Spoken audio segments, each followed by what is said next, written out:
Tout le monde. 저는 프랑스에서 온 소피예요. 여러분, 저희 조카가 만화 한 편 보고 한국에 완전히 빠져버렸어요. 그것도 그냥 좋아하는 정도가 아니라 거의 한국 아리 수준으로요. 제가 한국에서 지내며 몇 년 동안 한국이 얼마나 좋은 나라인지 가족들한테 수도 없이 말해도 다들 그냥 하고 넘기기만 했거든요. 그런데 넷플릭스에서 캐데헌이라는 애니메이션이 나오고 나서부터 제 7살 조카 잔이 완전히 다른 사람이 됐어요. 노래를 다 외워서 부르고 한국어 발음을 흉내 내려고 하고 학교 가서까지 친구들한테 한국 자랑을 하고 다녔다고 하더라고요. 제가 그렇게 몇 년을 떠들어도 안 믿던 가족들이 만화 한 편한테 완전히 졌습니다. 그런데 여러분, 이게 진짜 보통 좋아하는 수준이 아니었어요. 잔이 저를 볼 때마다 한국 얘기만 했거든요. 이 영상이 끝나면 여러분도 7살 아이 눈에 비친 한국이 얼마나 다르게 보이는지 다시 한번 느끼실 거예요. 사실 이게 다 시작된 건 저희 할머니 생신 때문이었어요. 할머니가 80살이 되는 해라서 온 가족이 파리에 있는 할머니 집에 모이기로 했거든요. 저도 한국에서 일하다가 휴가를 내고 오랜만에 가족들 보러 간 거였죠. 그런데 잔이 저를 보자마자 거의 뛰어와서 안기더니 다짜고짜 한국 노래를 부르기 시작했어요. 캐데언 주제곡 골든 아세요? 캐데언 골든 가사를 거의 다 외우고 있더라고요. 발음은 좀 어설펐지만요. 그러고 나서 식사 시간 내내 자는 제 옆에 딱 붙어서 한국 얘기만 물어봤어요. 이모, 한국 음식 진짜 맛있어? 이모, 한국에서 그 노래 진짜 들을 수 있어? 이모, 나도 한국 가도 돼? 저는 처음엔 그냥 애가 좋아하니까 그런가 보다 했는데 식사가 끝날 때쯤 잔이 제 손을 꽉 잡고 진지하게 말했어요. 이모, 나 한국 가고 싶어. 진짜로. 저희 언니랑 형부는 처음엔 그냥 웃어 넘겼어요. 그런데 잔이 그날 이후로 며칠 동안 거의 매일 한국 노래를 부르고 한국 얘기만 하니까 결국 언니가 저한테 따로 물어보더라고요. 너 한국에 살고 있으니까 혹시 방학 동안 잔 데리고 가는 거 어떻게 생각해? 저는 솔직히 너무 좋았어요. 제가 그렇게 한국 얘기를 해도 안 믿던 가족들이 이제는 저한테 부탁까지 하는 상황이 된 거니까요. 주식으로 치면 저는 거의 상장 전에 들어간 사람인데 이제서야 가족들이 뒤늦게 같은 주식을 사겠다고 줄을 서는 느낌이었어요. 그렇게 저랑 자는 함께 한국으로 출국하기로 했죠. 그런데 출국하는 날부터 진짜 일이 좀 있었습니다. 저희가 탈 비행기는 아침 일찍이었는데 여유 있게 가자고 해서 평소보다 일찍 공항에 도착했거든요. 체크인까지는 문제가 없었어요. 그런데 출국 심사줄로 가는 순간 분위기가 이상했어요. 자동 출입국 심사대가 있긴 있었는데 닫혀 있었어요. 사람이 그렇게 많지도 않은 시간대였는데도요. 저는 그냥 일반 심사줄로 가야 했는데 라인이 10개 가까이 있는데도 실제로 열려있는 건 3개 정도밖에 안 되더라고요. 여러분, 이거 진짜 이해가 안 가는 거예요. 사람이 적으면 줄도 빨리 끝나야 정상인데 그게 아니라 직원이 없어서 줄이 안 줄어드는 상황이었거든요. 자는 제 손을 잡고 줄에 서서 계속 물었어요. 이모, 왜 이렇게 안 가? 한국 가는 거 맞아? 저는 그 순간 진짜 식은땀이 났습니다. 시간은 넉넉하다고 생각했는데 줄이 줄어드는 속도가 너무 느렸거든요. 결국 저희는 거의 보딩 마감 직전에 심사대를 통과했어요. 게이트까지 거의 뛰어갔다니까요. 자는 그 와중에도 한국 노래를 흥얼거리고 있었는데 저는 속으로 생각했죠. 얘는 지금 이게 얼마나 위험했는지 전혀 모르는구나.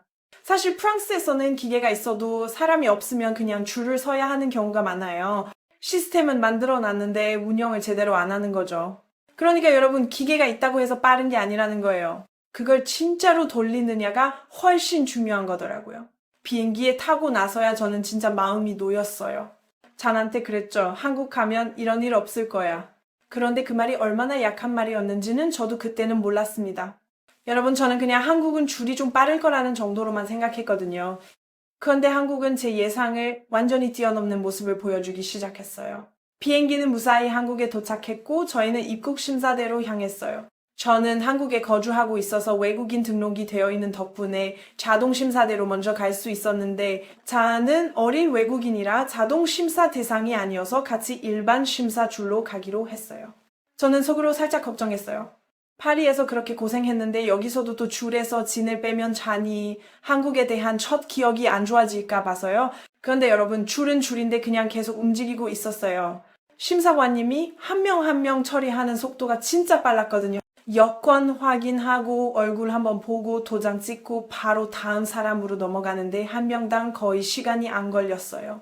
저희 앞에 사람이 꽤 있었는데도 5분도 안 돼서 저희 차례가 왔다니까요. 잔이 제 옷을 잡고 물었어요. 이모, 우리 방금 몰래 들어온 거 아니야? 저는 순간 진짜 웃음이 나왔어요. 왜냐면 저도 처음 한국에 왔을 때 똑같은 생각을 했었거든요. 프랑스에서 행정 절차가 이렇게 빨리 끝나면 보통 뭔가 빠뜨렸거나 직원이 점심시간이라 그냥 보내준 경우거든요. 그런데 한국은 그냥 시스템이 빠른 거였어요. 저는 잔한테 그랬죠. 아니야, 한국은 그냥 빠른 거야. 잔은 그 말을 듣고도 한참을 의심스러운 표정으로 주위를 둘러봤어요. 사실 이게 그냥 저 혼자만의 느낌이 아니더라고요. 나중에 알게 됐는데 인천공항은 세계공항 서비스 평가라는 데에서 한 12년 동안 연속으로 1위를 했었대요. 전 세계에서 그렇게 오랫동안 1위를 한 공항이 한 군데도 없었다고 하더라고요. 그러다가 평가에 다시 참가하고 나서도 또 1위를 했다고 들었어요. 여러분, 이게 그냥 운이 좋아서 한두 번 잘 나온 게 아니라는 거예요. 거의 압도적인 거죠. 그런데 진짜 놀라운 건 그 다음이었습니다. 수화물 찾으러 가는 길이었는데 잔이 컨베이어 벨트 앞에서 자리를 잡으려고 하더라고요. 짐 나오는 걸 구경하고 싶었던 모양이에요. 그런데 자리를 잡을 시간도 없었어요. 3분 만에 짐이 나왔거든요. 저는 처음에 다른 비행기 짐인가 했는데 저희 캐리어가 맞았어요. 태그까지 확인했습니다. 잔은 자기 작은 캐리어를 보더니 박수를 쳤어요. 7살 인생 처음으로 짐이 사람보다 부지런하다는 사실을 깨달은 표정이었죠. 8이었다면 그 캐리어는 아마 지금도 어딘가에서 자기만의 여행을 즐기고 있었을 거예요. 저는 잔한테 설명해 주려고 나중에 찾아봤는데 진짜 숫자로 보니까 더 충격이었어요. 인천공항은 짐이 늦게 도착하는 비율이 100만 개 중에 2개 정도래요. 그런데 전 세계 공항 평균은 100만 개 중에 60개가 넘는다고 하더라고요. 거의 30배 차이가 나는 거죠. 심지어 런던 히스로 공항은 한 번에 짐 3만 5천 개가 늦게 도착하거나 사라진 적도 있었대요. 골프 선수가 시합 나가는데 골프채가 안 와서 빈손으로 경기장 갔다는 얘기도 있더라고요. 여러분, 짐이 안 오는 게 웃긴 얘기가 아니라 그 사람한테는 인생이 걸린 일일 수도 있는 거잖아요. 그런데 한국은 그런 일이 진짜 드물다는 거죠. 공항을 나오면서 저는 잔한테 그랬어요. 봤지? 한국은 그냥 빠른 게 아니라 원래 이런 나라야. 잔은 아직도 좀 멍한 표정이었지만 이번엔 의심하는 표정이 아니라 그냥 신기해하는 얼굴이었어요. 공항을 나와서 서울로 가는 버스를 타러 갔는데 시간이 벌써 새벽이었어요. 저는 속으로 이 시간에 버스가 있을까 싶었는데 전광판에는 분명히 도착 예정 시각이 떠 있었어요. 프랑스였다면 이런 숫자는 그냥 장식이에요. 도착 예정 시간은 지켜지라고 있는 게 아니라 그냥 한번 보라고 있는 거거든요. 그런데 저는 한국을 믿었어요. 그리고 진짜로 정확히 그 시간에 버스가 왔습니다. 잔이 버스를 보더니 물었어요. 이모, 진짜 버스가 와? 이 시간에? 이 버스 약속을 지켰네? 저는 그냥 대답했죠. 여기는 한국이니까. 그 말 한마디로 설명이 끝나는 나라가 있다는 게 저는 아직도 신기해요. 버스 안에서 자는 에어컨 바람이 추운지 몸을 떨고 있었는데 옆에 앉은 한국 분이 아무 말 없이 자기 무릎 담요를 건네주셨어요. 자는 그 담요를 덮고 3분도 안 돼서 잠들어 버렸죠. 저는 그 모습을 보면서 또 한 번 마음이 이상해졌어요. 모르는 사람한테 그냥 담요를 건네는 게 별거 아닌 것처럼 보이지만 사실 그게 제일 어려운 거잖아요. 진짜 감동이에요. 한국 살면서 제가 제일 좋아하는 한국 사람만의 정이요. 또 한 번 더 느끼게 된 순간이었다니까요. 저희는 숙소에 도착해서 잠깐 자고 아침에 밥을 먹으러 나갔어요. 잔이 비행기에서부터 거의 못 먹어서 배고프다고 난리였거든요. 그래서 숙소 바로 앞에 있는 작은 식당에 들어갔는데 간판도 거의 안 보이는 허름한 곳이었어요. 저는 솔직히 좀 걱정했습니다. 처음 보는 외국 아이 데리고 들어가기엔 너무 동네 식당 같았거든요. 그런데 사장님이 저희를 보시더니 잔한테 먼저 인사를 건네셨어요. 그리고 메뉴를 보다가 너무 매운 게 많아서 제가 고민하고 있었는데 사장님이 먼저 물어보셨어요. 얘 매운 거 못 먹어? 저는 네라고 했고 사장님은 그냥 주방으로 들어가셨어요. 잠시 후에 나온 건 메뉴에도 없던 떡갈비였어요. 사장님이 짧게 한마디 하셨어요. 이거 안 매워. 먹어봐. 자는 한국어를 모르지만 그 말이 자기한테 하는 말이라는 건 알았는지 한 입 먹어보고는 눈이 동그래졌어요. 저는 그 장면을 보면서 진짜 목이 좀 메었어요. 말이 안 통하는데도 뭔가가 분명히 오갔거든요. 식사가 끝나고 계산서를 받았는데 떡갈비는 아예 계산에 들어가 있지 않았어요. 제가 따로 드리겠다고 했는데 사장님은 손을 저으시면서 그냥 가라고 하셨습니다. 자는 그 마음을 느꼈는지 사장님한테 가서 두 팔을 벌리고 안겼어요. 7살짜리가 말보다 먼저 몸으로 표현한 거예요. 여러분, 외국인들이 한국에 와서 가장 많이 놀라는 게 뭔지 아세요? 시스템이 좋은 건 다들 어느 정도 예상하고 와요. 그런데 이렇게 처음 보는 사람한테, 그것도 말도 안 통하는 외국 아이한테 이유 없이 떡갈비를 만들어주고 계산도 안 받는 마음씨는 아무도 예상하지 못하고 와요. 저는 잔이 이 짧은 며칠 동안 한국에서 뭘 봤는지 정확히는 모르겠어요. 그런데 적어도 그 사장님 얼굴은 꽤 오래 기억할 것 같아요. 여러분, 잠깐 이 얘기도 안 하고 넘어갈 수가 없어요. 저희는 그렇게 며칠 동안 서울에서 더 머물렀는데 거기서도 잔이 완전히 정신을 못 차렸어요. 종로에 있는 하이커 그라운드라는 곳에 데려갔는데 거기가 입장료도 없는 곳이거든요. K-팝 뮤직비디오 세트장을 그대로 만들어 놓은 공간이 있어서 직접 들어가서 노래에 맞춰 춤추고 영상도 찍을 수 있는 곳이었어요. 자는 거기 들어가자마자 완전히 다른 사람이 됐습니다. 평소에 부르던 캐대언 노래를 거기서 틀어달라고 직원분한테 부탁하더라고요. 직원분이 웃으면서 틀어주셨는데 잔이 그 조명 아래에서 혼자 춤추는 모습을 보면서 저는 진짜 우참을 못했어요. 7살이 무슈 콘서트 온 줄 알더라고요. 그리고 저녁에는 한강에 데려갔는데 거기서 치킨을 시켰거든요. 자는 한강 잔디밭에 앉아서 치킨 먹는 게 그렇게 신기했나 봐요. 프랑스에서는 공원에서 이렇게 배달을 시켜서 먹는 문화 자체가 없으니까요. 잔이 그러더라고요. 이모, 여기는 밖에서도 집처럼 편해. 한국에 오니까 행복해. 저는 그 말이 진짜 정확한 표현이라고 생각했어요. 여러분, 오늘 이 이야기 어떠셨나요? 저는 이 며칠 동안 잔을 보면서 제가 몇 년 전에 처음 한국에 왔을 때 느꼈던 감정을 그대로 다시 느꼈어요.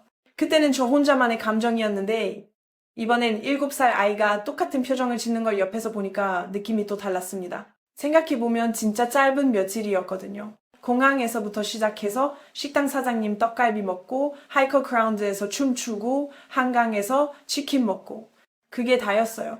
그런데 그 짧은 며칠이 7살 아이 인생에서 제일 강렬한 기억이 된 거예요. 저는 그게 진짜 신기했어요. 거창한 걸 한 것도 아닌데 말이죠. 저는 한국이 너무 자랑스러워요. 완벽한 나라라는 말은 절대 아니에요. 그런데 처음 보는 외국 아이한테 이유 없이 떡갈비를 만들어주고 새벽에도 약속한 시간에 버스가 오고 짐이 사람보다 먼저 도착하는 나라라는 건 제가 몇 년을 살면서 직접 이번에 잔을 통해서 다시 한번 확인했어요.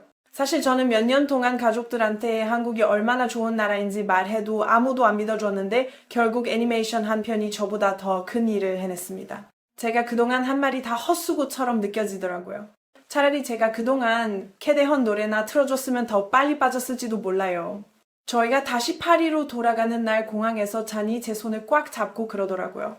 이모, 나 한국 또 오고 싶어. 나중에 한국 살아도 돼? 저는 웃으면서 그랬죠. 너 한국어 배우면 돼. 그러니까 잔이 바로 그 자리에서 안녕하세요를 연습하기 시작했어요. 발음이 완전 엉망이었는데 그것마저 귀여웠습니다. 그리고 정말로 샤를 드골 공항에 내려서 줄이 길고 표정이 다들 굳어있는 입국장을 보는데 저도 모르게 한숨이 나왔어요. 제가 처음 한국 다녀오고 프랑스로 돌아왔을 때도 딱 이 기분이었는데 몇 년이 지난 지금도 그 낙차는 똑같더라고요. 잔도 그 줄을 보면서 한마디 했어요. 이모, 여기는 왜 이렇게 느려? 저는 그냥 웃을 수밖에 없었어요. 7살짜리도 며칠 만에 그 차이를 느꼈다는 게 말이죠.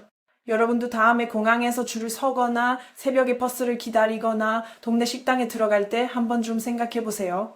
그게 얼마나 당연한 게 아닌지를요. 저는 이번에 잔 덕분에 그걸 다시 배웠어요. 그리고 잔이 한국에서 보낸 며칠을 평생 기억하길 바래요. 저도 그러니까요. 한데 이번 영상은 여기까지 할게요. 제 이야기를 더 듣고 싶으신 분들은 좋아요와 구독, 알림 설정 한 번씩만 눌러주시면 감사하겠습니다. Merci d'y avoir regardé.